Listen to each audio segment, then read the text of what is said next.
चलिए अब आगे बढ़ते हैं और हमारे साथ केडियानॉमिक्स के फाउंडर सुशील केडिया जुड़ गए हैं। सुशील, गुड मॉर्निंग। और खैर आपसे तो हम अगले मंगलवार भी बात करेंगे, तो आपको तो न्यू ईयर हम तभी विश करेंगे। पहले ये बताइए कि आज मार्केट में जिस तरीके की रिकवरी आज और कल जो रिकवरी हुई थी, क्या कुछ पॉजिटिव लिए जाएं यहाँ पर, या ये सिर्फ क्योंकि हॉलीडे पीरियड चल रहा है तो एफआई के वॉल्यूम कम है, उसकी वजह से थोड़ा सा रिलीफ रैली प्ले आउट हो रही है? अनुज, अपनी जो पहले पिछली बार जब बातें हुई थी कि हम 23,700 तक जा सकते हैं, तो सुनने में हास्यास्पद लग रही थी और बाजार बार बार मजाक करता है हमारे साथ, और हमारे को इस मजाक के साथ ही आगे बढ़ना पड़ेगा। तो हम 23,700 के 23,500 तक आ लिए। अब यहां से बाजार में दुनिया भर के स्टॉक्स हैं जो बड़ा बॉटम बना रहे हैं, और साथ में जो कंफ्यूजन क्रिएट हो रहा है कि हॉलीडे सीजन है और उसमें हम सावधान रहें, तो वो बात भी लागू होती है। मतलब महीने भर के व्यू में अभी से लेके मैं बोलता हूं बजट की तेजी अभी खेलना शुरू कर दो। बजट की तेजी यहां से शुरू हो रही है। अमेरिका में इवेंट था इलेक्शन का, इसलिए अमेरिका का बाजार बहुत लेट से जाके टॉप आउट हुआ। हम 2.5 महीने पहले हो गए। अब अमेरिका का इलेक्शन हो लिया, ट्रंप की स्वेरिंग इन आ जाएगी, और हमारे मार्केट में सामने आ रहा है बड़ा बड़ा फेस्टिवल आ रहा है। बजट की तेजी हमें अब से लगानी है, और दुनिया भर के स्टॉक्स उसके लिए तैयार हो गए। कि mean while Nifty day high पर आया और देखिए अब 23,840 पर, और अब बस वो पहला रेजिस्टेंस जो हम बात कर रहे थे ऑलमोस्ट वहाँ तक आ गए हैं, 200 डे मूविंग एवरेज 23,841 पर। और उसके बाद शायद 23,948 तक, 23,914 ध्यान रखिएगा, सीरीज़ का क्लोजिंग पॉइंट था। तो शानदार शानदार रिकवरी मार्केट में इस समय प्ले हो रही है। तो सुशील, फिर स्टॉक स्पेसिफिक सबसे ज़्यादा कहाँ पर आपको चार्ट में दमखम दिख रहा है? कहाँ आपको लग रहा है सबसे ज़्यादा लॉन्ग सौदे बनाए जाएं? ठीक है, मैं बहुत सारे सेक्टर्स पे बात करूंगा, पर मैं एक चीज इसका उल्टा आंसर दे दूं कि एक ही सेक्टर है जिसको हम शॉर्ट करने में इंटरेस्टेड है, जिसको हम बेच के पैसे कमाने में इंटरेस्टेड है, वो है आईटी के स्टॉक्स। उसको छोड़ के हर सेक्टर में अच्छी खासी संख्या में स्टॉक्स हैं जहां तेजी करके पैसे बनेंगे। कुछ सेक्टर्स में ज्यादा है वैसे स्टॉक्स। अगर मैं बोलूं अक्रॉस द बोर्ड अगर बाइंग करनी है, कि दिमाग ही नहीं लगाना, सोचना नहीं है, लेते चले जाओ। तो एक देखिए बजट की जो अनिश्चितता बनेगी, दूसरी तरफ ग्लोबल मार्केट्स के अंदर में मुझे लगता है रिटर्न ऑफ फियर ट्रेड आएगा।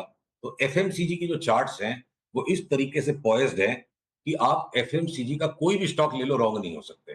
पूरा का पूरा सेक्टर फटने के लिए तैयार है, जैसे आईटी का पूरा सेक्टर तैयार है।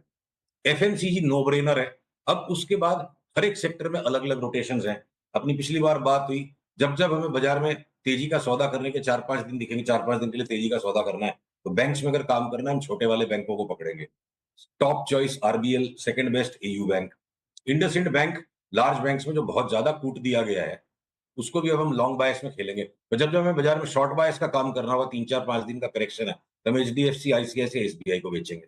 लार्ज बैंक्स को शॉर्ट करके पैसे कमाने हैं, छोटे बैंक्स को लेके पैसे कमाने हैं, और बड़ी तेजी बनेगी उनमें। ठीक है। तो ये हो गया बैंकिंग सेक्टर का। फाइनेंशियल स्पेस के अंदर बजाज ट्विंस में एक बार 20% का रिबाउंड मेरे को दिखता है, बजाज फाइनेंस और बजाज फिंसर में। रिबाउंड ही वर्ड मैंने यूज किया, लॉन्ग टर्म ट्रेंड बहुत खराब है इसका। इस रिबाउंड में ट्रेडर्स ट्रेडिंग करके ऊपर पैसे कमा ले, इन्वेस्टर्स को ऊपर के रिबाउंड में बेचने के लिए कहेंगे। अगर फाइनेंशियल की स्पेस में मैं फोकस करना चाहूं, एसबीआई लाइफ और एचडीएफसी लाइफ, ये दो चार्ट्स मुझे ऐसी लगती है कि 50-50% भी बढ़ जाए तो मुझे कोई अतिशयोक्ति नहीं दिखती। बाकी की फाइनेंशियल स्पेस के अंदर माहौल टेपिड है, थोड़ा सा अवॉइड करना चाहिए। स्टॉक मार्केट रिलेटेड स्टॉक्स में खाली एंजल ब्रोकिंग हमें पसंद है, जिसमें एक बार अगला टारगेट हमारा 4200। अब बचा क्या, मेटल्स के स्टॉक सारे कंफ्यूज हैं, चारों तरफ घूम रहे हैं। टेलीकॉम के अंदर हम सारे के सारे स्टॉक्स में इंटरेस्टेड है। Vodafone Idea, Bharti, Indus Indus towers, सबकी चार्ट बढ़िया है। और अगर मैं ऑयल एंड गैस स्पेस में जाऊं, ओएनजीसी और रिलायंस में भी टेलीकॉम है, तो रिलायंस नया हाई, ओएनजीसी नया हाई। तो इतने सारे स्टॉक्स मिल गए, बचता है क्या, ऑटो। तो बजाज ऑटो टू व्हीलर्स के अंदर एक 20-25% की रीबाउंड दिखती है। लॉन्ग टर्म ट्रेंड बहुत खराब है, तो 20-25% का रीबाउंड निफ्टी की सिंपैथी में आ जाएगा। और टाटा मोटर्स, जिसपे हम लास्ट 1 महीने में चाहे कितना ही भाव गिरते गया, मतलब शॉर्ट नहीं करना है। चाहे 50 रुपया नीचे गया, लास्ट की मंदी नहीं खानी है। तो मेरे को टाटा मोटर्स अगला पड़ा 1,000 रुपया, और जब 1,000 क्रॉस हो जाएगा हम 1250 की तेजी खेलेंगे। और इसका ट्रिगर कब आएगा, अगले 1-2 दिन में, जब भी टाटा मोटर्स 745 के ऊपर बंद हुआ और हम बिल्कुल कस के टाटा मोटर्स पे चढ़ाई कर देंगे।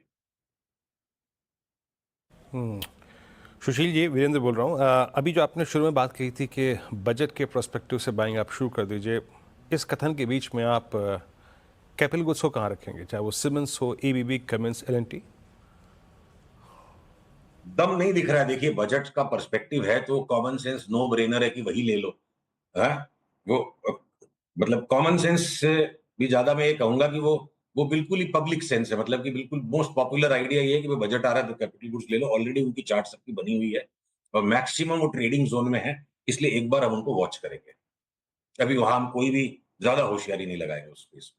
वॉलेटिलिटी भयंकर रहेगी वहां पे और ऑलरेडी वो सेक्टर कंप्लीटली एक अलग ही ऑर्बिट में पहले से जा चुका है। उसको मैं भी एडजस्ट होने देंगे और उसको अवॉइड करके दूर से देखेंगे। एक स्टॉक लेके जिसको आप और मैं ज़रूर बात करते हैं वो है जुबिलेंट फूड्स। अच्छा चला, आज भी डी हाई पर आके ट्रेड कर रहा है। ये जुबिलेंट फूड्स पे और जोमेटो पे, इन दोनों पे आपका व्यू क्या है इस वक्त? देखिए, जुबिलेंट फूड तो अब अपनी अक्सर ही बार-बार बात हो जाती है। तो ये बाकी की एफएमसीजी स्पेस के हिसाब से ना इसने कोई करेक्शन में नीचे पार्टिसिपेशन नहीं किया। अगर पीसीआर ये चार्ट मेरे स्क्रीन पे दिखा सके तो हम 800 तक, अभी 697 है तो और ₹100 की जगह संभवतः इसमें बनती है। बजट तक क्या पता बन जाए। और ज़ोमैटो में तो खैर पास्ट में मैं खासा रॉन्ग रहा हूँ और मैं इसकी चार्ट आपके लिए, आपके प्रश्न पर आपके सामने ही अभी एक बार देख लेता हूँ कि ज़ोमैटो में मेरे को लगता है कि यहाँ से थोड़ा करेक्शन देना चाहिए। चूँकि पास्ट में बहुत स्ट्रॉन्ग कॉल लेके उसपे रॉन्ग हो चुका हूँ, तो थोड़ा-सा रिज़र्व्ड रहूँगा। हाँ, ज़ोमैटो का करेक्शन एक बार के लिए हो गया। ट्रेडिंग में अभी ये 270 वाला ज़ोमैटो क्या पता 320 तक दोबारा आए और फिर हम 320 के बाद इसको सोचेंगे शॉर्ट करने के लिए। एक बार के लिए तो करेक्शन हो गया। यहाँ से शॉर्ट टर्म ट्रेडर्स के लिए 275 का ज़ोमैटो, ₹5-7 के स्टॉप लॉस से लेके 320 में बेचने की कोशिश करनी चाहिए ट्रेडिंग टाइम। सुशील, आरबीएल बैंक पर अब क्या व्यू बन रहा है? एक तो ये बार बार बैन में जाता रहता है इस वजह से, लेकिन वो रैली जो है वो टिकती नहीं है यहाँ पर। ऐसा ना अनुज, जब कोई साइक्लिक, देखिए अगर ये चार्ट हम खोल सके कृपया स्क्रीन पे, जब आरबीएल बैंक ने एक सीरियस अंडर परफॉर्मेंस दिया है compare to other private banks for a long period of time. अब ये जो पूरी की पूरी इसकी चाल जो 2022 के अंदर इसने लॉन्ग टर्म बॉटम बनाया अपना, तो 2020 के भी बॉटम से नीचे था, तो फाइनल 2 साल लेट चल रहा है ये। और एक साइकिल इसकी बुल मार्केट की होके इस पूरी साइकिल का करेक्शन हो गया। चार्ट के हिसाब से तो भैया 500 600 भी संभव है, 700 भी संभव है। पर ये सवाल जरूर खड़ा होगा जिसका जवाब आज नहीं अवेलेबल है कि आखिर ऐसी क्या बातें डेवलप हो जाएगी इस बैंक में कि इतनी बड़ी मूवमेंट बन सकती है। उस सवाल का भी जवाब नहीं है। तो फिर वापस इस पुराने स्विंग हाई के ऊपर चला जाएगा। हाई कन्विक्शन के साथ चारों तरफ बिल्कुल पॉपुलर ओपिनियन ₹300 के ऊपर जाने के बाद बनेगा। 160 से लेके 300 तक तो डाउटफुल ही रहेगा मामला। तो ठीक है, हम उस डाउट के अंदर काम करेंगे और पैटर्न के साथ काम करेंगे। अच्छा, टाटा मोटर्स पर आपने व्यू दिया था कि 745 कहा था ना आपने, उसके ऊपर बाय करेंगे। टारगेट कहाँ तक के लग रहे हैं यहाँ पर? अगला पड़ाव अनुज 1000 रख के चलेंगे, क्योंकि ये टाटा मोटर्स है। मतलब काफी वॉलेटाइल हो जाता है और 1000 क्रॉस हो गया तो फिर हम 1250 का टारगेट लेके चलेंगे। Tata okay, Motors 1000। एक ऑटो स्टॉक ऐसा है जिसकी साइकिल बाकी ऑटो स्टॉक से अलग है। देखिए क्या होता है ना, अब ये जस्टिफिकेशन है, मान लीजिए लॉजिक भले ही नहीं हो। हमारा व्यू है ब्रिटिश पाउंड 2025 के फर्स्ट क्वार्टर में बहुत ज्यादा स्ट्रांग हो जाएगा। और लास्ट 10 साल का तो डेटा हमने कंपेयर किया है, हो सकता है 20 साल पे भी लागू होता है ब्रॉडली। जब जब ब्रिटिश पाउंड बहुत स्ट्रांग हो जाता है, टाटा मोटर्स की अदर इनकम एक्सप्लोड कर जाती है। भले अदर इनकम जो आती है रिजल्ट्स में, उसके कारण वैल्यूएशन, रीवैल्यूएशन या स्टॉक का सेंटीमेंट चेंज नहीं होना चाहिए, पर होता है और हर बार होता है। इसकी स्ट्राइक रेट 100 आउट ऑफ 100 है। तो अगर मैं टाटा मोटर्स की चार्ट को इंडिपेंडेंटली देख करके 750 वाला 1200 का पोटेंशियल नजर आता है और मैंने उसके जस्टिफिकेशन को ढूंढने के लिए सबसे पहले ब्रिटिश पाउंड की चार्ट को देखा, जो मेरे को लगता है बहुत स्ट्रांग हो जाएगा डॉलर के अगेंस्ट में। तो हो सकता है ये बेट वर्कआउट हो जाए और टाटा मोटर्स की चाल बाकी ऑटो स्टॉक से अलग है और ब्रिटिश पाउंड की मूवमेंट के साथ टाटा मोटर्स में मोटा पैसा बनता है बार बार। तो कम समझदारी की बात सही, पर अगर ट्रेंड हमारे हाथ में आएगा तो हम तो इसको काम करेंगे। सुशील जी, बहुत बहुत शुक्रिया आज हमारे साथ जुड़ने के लिए। अगले मंगलवार फिर होगी आपसे बातचीत, और फिर कुछ और स्टॉक्स पर करेंगे आपसे बात।